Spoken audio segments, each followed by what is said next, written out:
राजनीति, आंदोलन, किसान, करप्शन, गरीबी, इन सभी मुद्दों पर आवाज उठाएगा अब तक न्यूज इंडिया। सत्ता के आगे जब भी सवाल कमजोर पड़ने लग जाए तो सवाल उठाने पड़ते हैं। बोल के लफ्ज आजाद है तेरे, बोल के सच जिंदा है अब तक। सरफरोशी की तमन्ना अब हमारे दिल में है, देखना है जोर कितना बाजुए कातिल में है। कारगिल योद्धा उतरेंगे विधानसभा मैदान में। सीमा पर पहले देश की सेवा, अब देश के भीतर होगी समाज सेवा। प्रवीण आनंद सिंह ठोके मालेगांव आउटर से लड़ेंगे चुनाव। विभिन्न पदक प्राप्त करने वाला एक सच्चा सैनिक जन सेवा के माध्यम से लोगों तक पहुंचेगा। मालेगांव तालुका के रहने वाले प्रवीण सिंह ठोके एक पूर्व सैनिक हैं। विधानसभा मैदान में उतरेंगे अब ये कारगिल योद्धा। वीरता और देशभक्ति की लौ एक बार फिर जलेगी। कारगिल युद्ध के पूर्व दिग्गज प्रवीण ठोके ने मालेगांव तालुका विधानसभा क्षेत्र से चुनाव लड़ने की बड़ी घोषणा की है। 1999 के कारगिल युद्ध में प्रवीण सिंह ठोके ने अद्वितीय पराक्रम दिखाया। उनकी बहादुरी के लिए उन्हें सेना द्वारा कई पदकों से सम्मानित किया जा चुका है। प्रवीण सिंह ठोके भारतीय सेना से सेवानिवृत्त हुए और सामाजिक कार्यों में सक्रिय हो गए। उन्होंने कई वर्षों तक ग्रामीण क्षेत्रों में शिक्षा और स्वास्थ्य सुविधाओं के लिए काम किया है। अब वो राजनीति में आकर समाज के लिए बेहतर काम करना चाहते हैं। मालेगांव तालुका विधानसभा क्षेत्र में बेरोजगारी, गरीबी और शिक्षा की कमी जैसी कई समस्याएं हैं। प्रवीण सिंह ठोके ने इन मुद्दों को संबोधित करने और मतदाताओं के जीवन की गुणवत्ता में सुधार लाने का वादा किया है।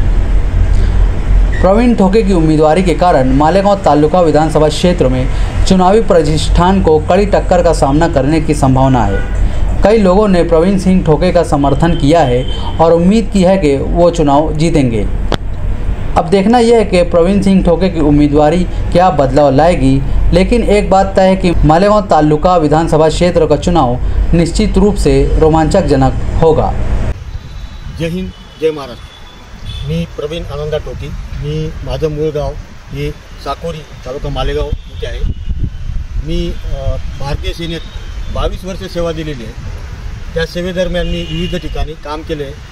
त्याचाच एक भाग म्हणून कारगिल युद्धात माझा सक्रिय सहभाग होता।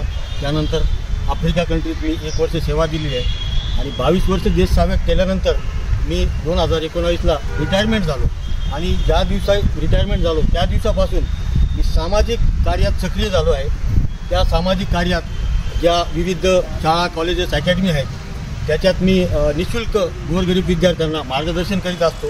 तसेच गोरगरीब जनता आहे त्यांच्यात विविध प्रश्न असतात, जसं विधवा स्त्रिया आहेत त्यांना पगार चालू करून देणे, राशन कार्डासंबंधित मदत करणे, असे बरेचसे उपक्रम आपण राबवत असतो।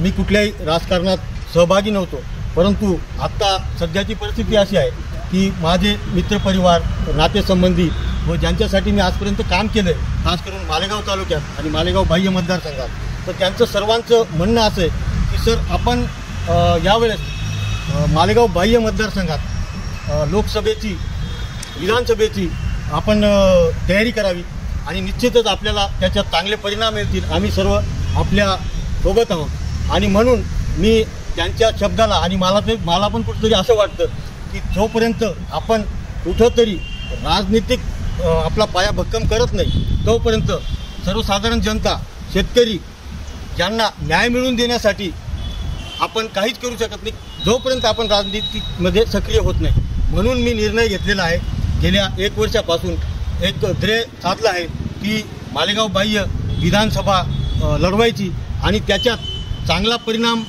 आल्यावर आपण ज्याप्रमाणे मी 22 वर्ष देशाची सेवा केली आहे त्याचप्रमाणे आता गोरगरीब जनतेची मला सेवा करायची आहे। यांना माझी आग्रहाची विनंती राहील की आपण एक देशसैनिक, देशसेवक यांनी 22 वर्ष देशाची सेवा केली, त्या सेवकाला आपण जर मदत केली तर निश्चितपणे आपण एक स्वच्छ राजनीती या मालेगाव तालुक्यासाठी देऊ आणि गोरगरीब जनतेचे जेवढे प्रश्न आहेत ते मार्गी लावू। म्हणून मी सर्वांना विनंती करतो की एक सैनिक म्हणून मला एक राजनीतिक नेता म्हणून न बघता एक देशाचा सेवक सैनिक म्हणून माझ्याकडे बघावे आणि मला सर्वांनी मालेगाव विधानसभा मतदारसंघासाठी मायमाता जनता जनार्दन यांना विनंती करतो की ज्याप्रमाणे मी 22 वर्ष देशाची सेवा केली त्याचप्रमाणे आपण सर्वांनी जर मला साथ दिली तर मालेगाव बाह्य विधानसभा मतदारसंघात मी उमेदवारी करत आहे। त्यासाठी आपण सर्वांनी मला साथ द्यावी, आशीर्वाद द्यावे, जेणेकरून मी आजपर्यंत जे जनतेसाठी कामं करत आलो त्याच्यात अजून चांगल्या पद्धतीने मी कामं करू अशी मी सर्व जनता जनार्दनांना विनंती करतो। एक सैनिक म्हणून माझ्याकडं सर्वांनी बघावं आणि मला साथ द्यावी। जय हिंद, जय महाराष्ट्र।